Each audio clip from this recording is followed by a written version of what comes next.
ஆத்ம வணக்கம்.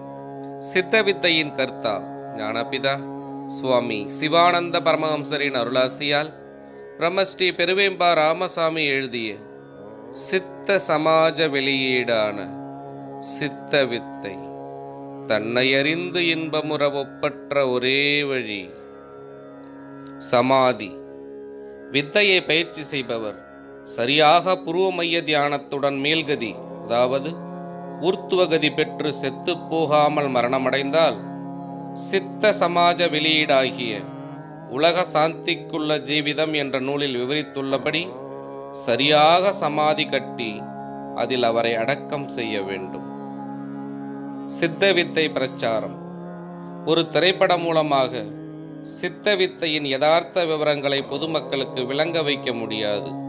எனவே அவ்வாறு திரைப்படத்தை மக்களுக்கு காட்டுவதில் நமக்கு உடன்பாடு இல்லை. மக்களிடம் நேரடியாக உரையாற்றி புரிய வைத்தும் தேவைப்படுவோருக்கு வழிகாட்டியும் செயல்படலாம் என பிதா தெரிவித்துள்ளார். ஜீவனின் முக்கியத்துவம். நம்மிடம் ஒரு காசு உண்டென்றால் அதை நாம் பெட்டியில் வைத்து பூட்டி பாதுகாத்து வருகிறோம். ஆனால் அந்த காசை சம்பாதிப்பதற்கு காரணமாக இருக்கின்ற விலை மதிப்பற்ற ஜீவனை வெளியே விட்டு நாசம் செய்து கொண்டிருக்கின்றோம்.